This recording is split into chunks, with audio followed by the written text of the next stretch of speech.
Salut, bienvenue sur la chaîne Simon Racing. Nous allons reprendre la session sur Assetto Corsa Competizione. Je roule avec la Honda.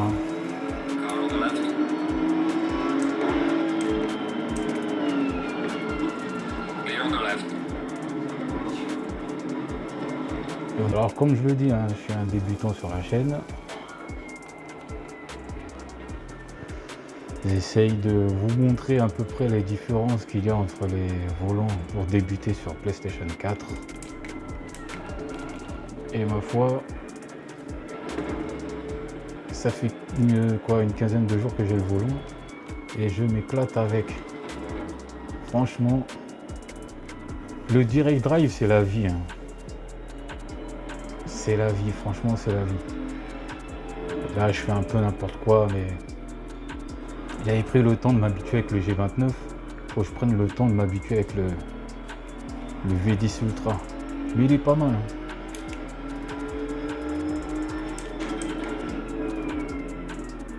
Il est pas mal. Je sens bien les vibreurs là, le bureau il bouge. Alors là les gens qui se plaignent parce que il n'y a que 3 Newton 2. Franchement, il a la patate. Il a la patate. Donc voilà. Moi personnellement, commencer comme ça, avec un setup qui est pas très cher. J'ai parlé du setup du G29, mais là je vais vous parler un peu du nouveau volant direct drive que je me suis procuré. Donc c'est pas un volant. C'est pas un jouet, Je vous garantis que c'est pas un jouet. Les vibreurs, on les sent très bien. Surtout quand vous allez dans les paramètres d'Assetto Corsa. Voilà, même les palettes, je les trouve très bien. Alors j'ai des petites mains, Pour ceux qui ont des grandes mains, c'est vrai que les palettes peuvent vous gêner. Vous pouvez vous blesser avec, je pense. C'est pas une blague. Mais il a l'avantage de ses inconvénients, c'est-à-dire qu'il est maniable. Vous pouvez toujours régler le force feedback du volant et l'agrémenter comme vous voulez.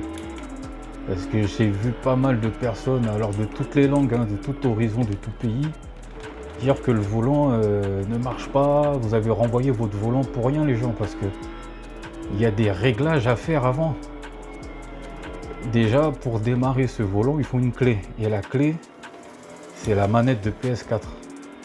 C'est elle qui fait que votre volant est reconnu sur la PS4. Et la manette doit être éteinte avec, bien sûr, la manette d'origine DualShock et le câble d'origine. Si vous prenez un câble de téléphone pour charger votre manette et que vous branchez ensuite celui-ci pour lui donner une impression... une impression que ça marche, mais ça marche pas. Ça va vous déconnecter le volant de votre session.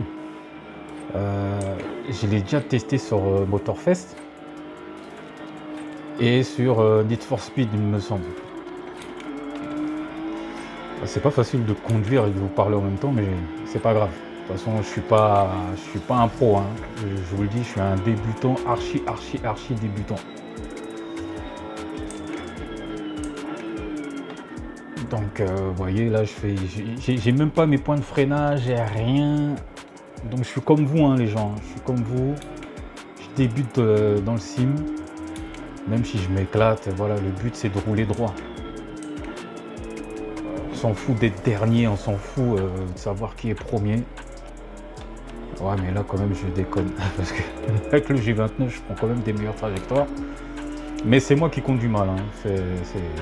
Parce que je suis pas concentré en fait. Donc vous avez énormément de paramètres, il y a des avantages de réglage au niveau de l'application PXN sur Play Store.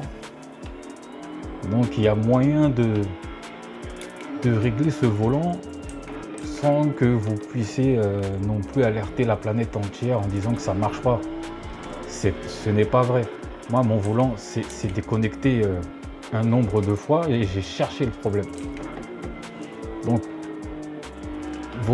Premièrement, votre, votre volant se déconnecte parce que votre manette est allumée.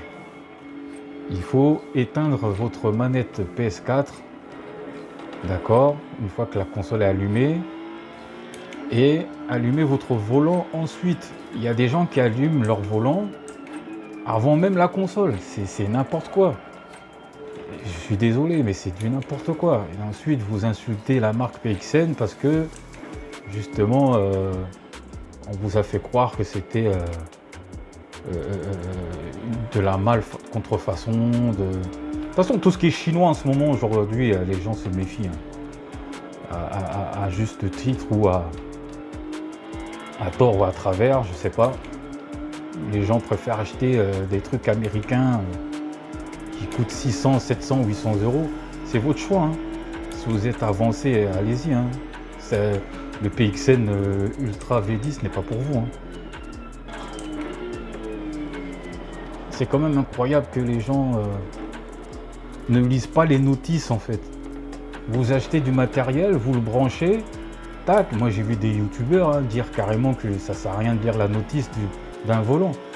Ne vous plaignez pas que le volant, venez pas vous plaindre que ensuite le volant ne marche pas. Vous ne lisez pas la notice. Ouf.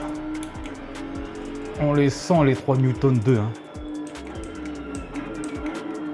C'est pas la peine d'acheter un volant qui monte jusqu'à 15 Newton. Là j'ai vu une vidéo 33 Newton, mais c'est n'importe quoi. C'est du n'importe quoi. Alors, bon, je conduis avec la Honda et il n'y a pas de preset. Il n'y a rien, il n'y a pas de setup sur le... C'est la voiture du jeu. Hein. Mais bon, ça n'exclut pas que je suis un mauvais pilote aussi. Mais on débute ensemble. N'écoutez pas les gens qui dénigrent PXN en fait. Qui passent leur temps à dénigrer la marque. En disant que c'est de la mauvaise qualité et tout. Moi franchement je m'éclate. Hein. Moi je m'éclate. Un direct drive à ce prix là, je m'éclate. Alors comme je l'ai dit, j'ai hésité avec le Trustmaster, le T598. Et franchement, voilà quoi, il n'y a pas le feu au lac. Il n'y a pas le feu au lac. Alors, des comparatifs avec le G29, comme je l'ai dit, le G29 c'est un volant à courroie avec des engrenages qui vous transmettent des sensations de l'asphalte quand la voiture, vous voyez, quand je survire, il y a quand même une sacrée opposition, mais vous n'avez plus ces taquets d'engrenage qu'on entend, tac, tac, tac, tac, tac, tac, tac. Là, c'est du direct. C'est-à-dire que le volant va tourner sans anicroche. Et là, franchement,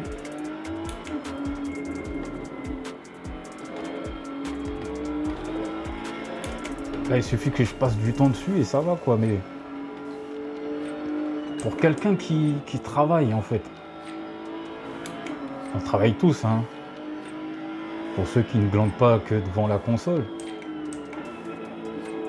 C'est très bien d'avoir ce genre de volant pour savoir si on aime le sim racing, pour continuer à jouer aussi à des jeux de simulation, d'arcade. Et franchement, pour un début, c'est pas mal. C'est pas mal pour un début.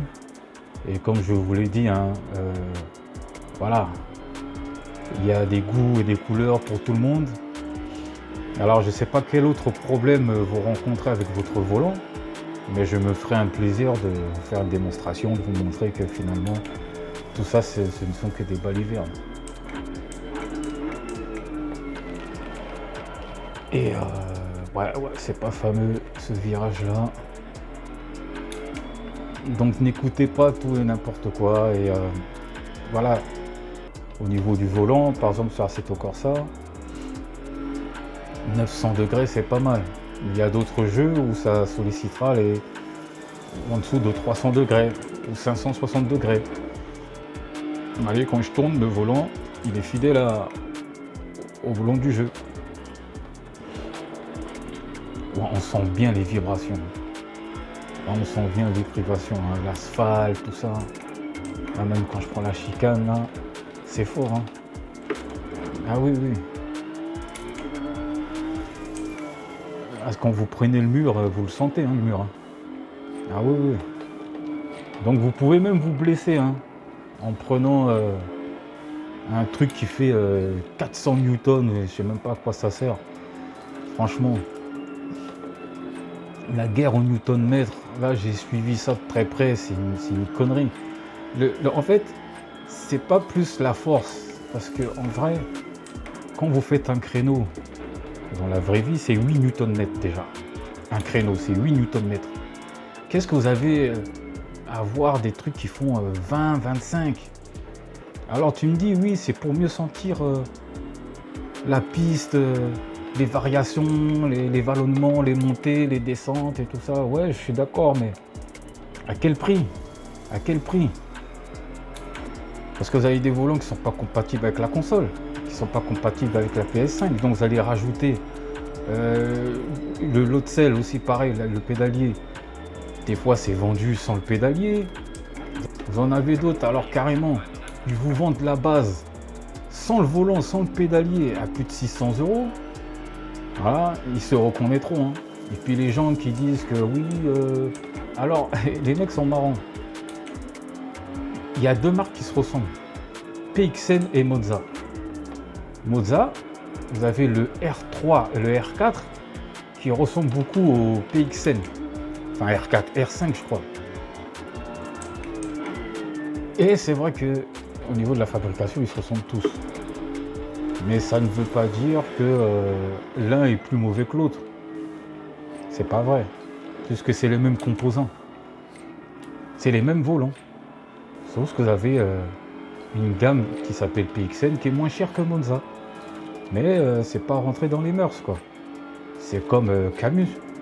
Camus, par exemple, je sais que le service après-vente est catastrophique. Vous voyez? Et même tout le microsystème de PXN, je le trouve excellent. Il y a pas mal de choses à faire là-dessus, quoi. Donc voilà, en gros ce que je voulais vous dire, c'est que méfiez-vous des personnes qui essayent de vous induire en erreur, parce que eux ils ont des choses à vendre, hein. Ils ont des sponsors. Voilà, moi c'est comme je vous l'ai dit, c'est une chaîne de débutants. Je dirais tout ce que je pense tout haut, ce que les autres pensent tout bas, que ça plaise ou non. Donc là, ça commence doucement. Si vous avez des thèmes à aborder, des sujets, eh bien écoutez, moi je suis preneur. Et là, vous voyez, j'ai pris un choc, mon volant il est de travers. Vous voyez mon volant comment il est? On va arrêter le massacre.